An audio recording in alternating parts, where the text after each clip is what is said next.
Selamat malam, salam sejahtera untuk kita semua. Perkenalkan, nama saya Syukur Setia Zai, NIM 1930 20 20 40 21. Pada kesempatan kali ini, saya akan menjelaskan mengenai jenis paragraf. Nah, pada saat kesempatan kali ini, saya akan menjelaskan mengenai jenis-jenis paragraf.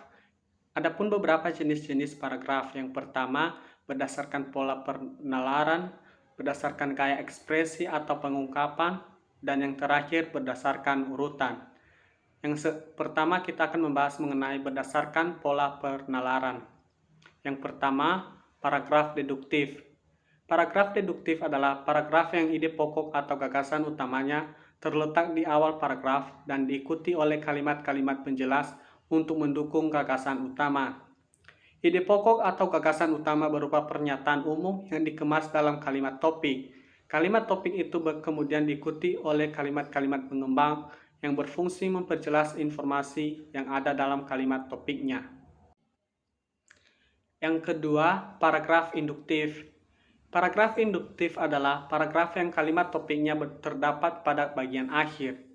Secara garis besar, paragraf induktif mempunyai ciri-ciri, yaitu yang pertama, diawali dengan penyebutan peristiwa-peristiwa khusus yang berfungsi sebagai penjelas dan merupakan pendukung gagasan utama. Dan yang kedua, kemudian menarik simpulan berdasarkan peristiwa-peristiwa khusus.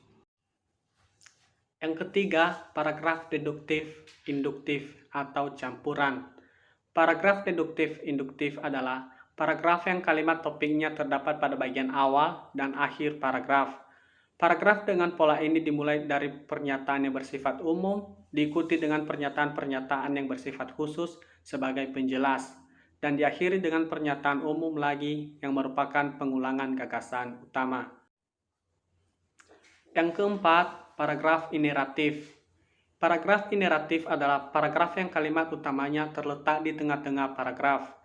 Paragraf ini diawali dengan kalimat-kalimat penjelas sebagai pengantar, kemudian diikuti gagasan utama dan ditambahkan lagi kalimat-kalimat penjelas untuk menguatkan atau mempertegas informasi. Yang kelima, ide pokok menyebar. Paragraf dengan pola semacam itu tidak memiliki kalimat utama. Pikiran utamanya menyebar pada seluruh paragraf atau tersirat pada kalimat-kalimatnya. Bagian B berdasarkan gaya ekspresi atau pengungkapan. Yang pertama, paragraf narasi. Narasi merupakan gaya pengungkapan yang bertujuan menceritakan atau mengisahkan rangkaian kejadian atau peristiwa, baik peristiwa kenyataan maupun peristiwa rekaan atau pengalaman hidup berdasarkan perkembangan dari waktu ke waktu sehingga tampak seolah-olah pembaca mengalami sendiri peristiwa itu. Paragraf narasi dimaksudkan untuk memberi tahu pembaca atau pendengar tentang sesuatu yang diketahui atau dialami penulis supaya pembaca terkesan. Yang kedua, paragraf deskripsi.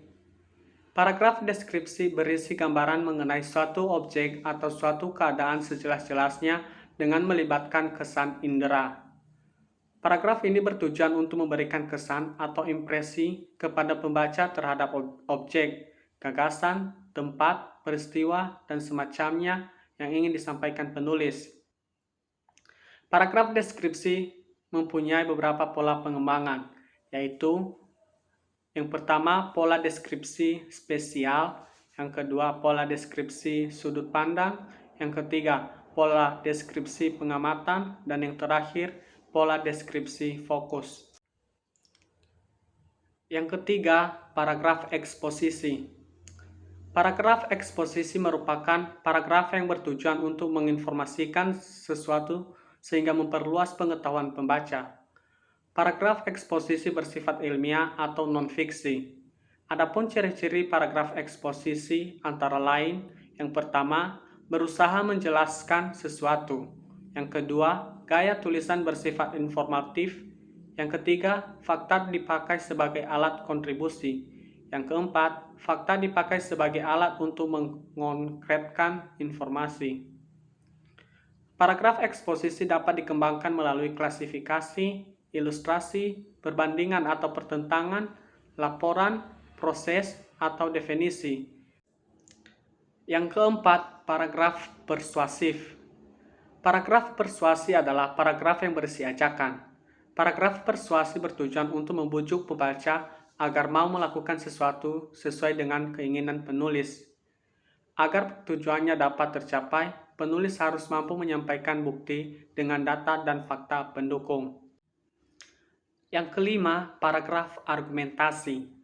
Paragraf argumentasi atau paragraf bahasa adalah suatu corak paragraf yang bertujuan membuktikan pendapat penulis agar pembaca menerima pendapat. Paragraf argumentasi dapat dikembangkan dengan pola sebab akibat, yakni menyampaikan terlebih dahulu sebab-sebabnya dan diakhiri dengan pernyataan sebagai akibat dari sebab tersebut.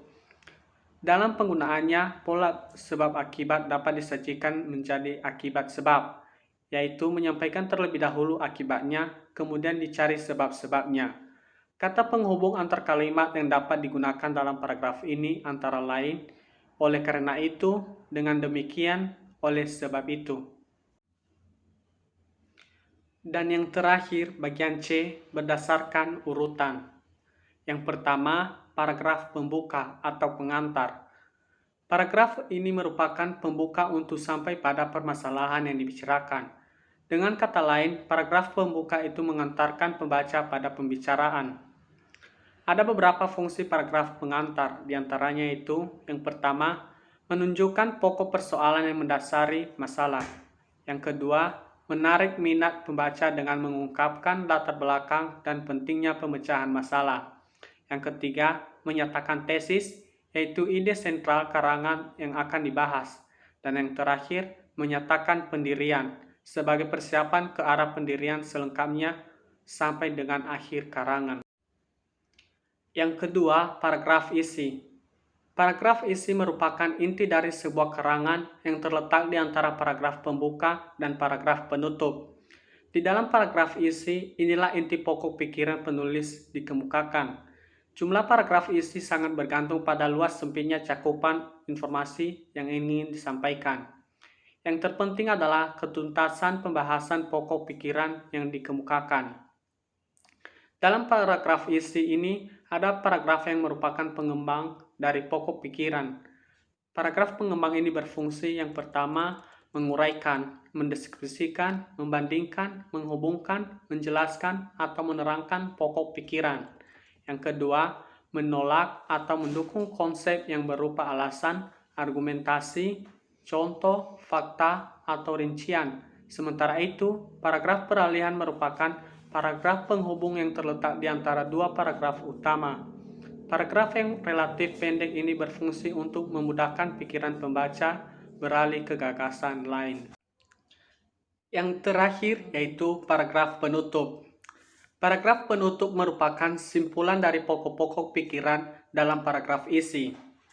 Tujuan penyajian paragraf penutup ini adalah agar apa yang tertuang dalam paragraf-paragraf sebelumnya terkesan mendalam di benak pembaca.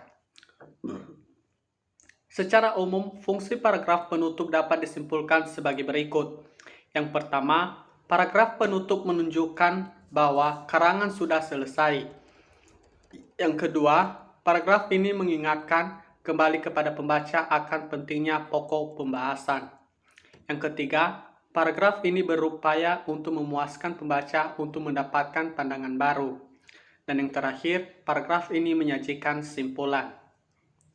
Untuk memberi kesan yang kuat kepada pembaca, penulis dapat menutup karangan dengan menegaskan kembali tesis atau ide pokok karangan dengan kata-kata lain. Yang kedua, meringkas atau merangkum gagasan-gagasan penting yang telah disampaikan.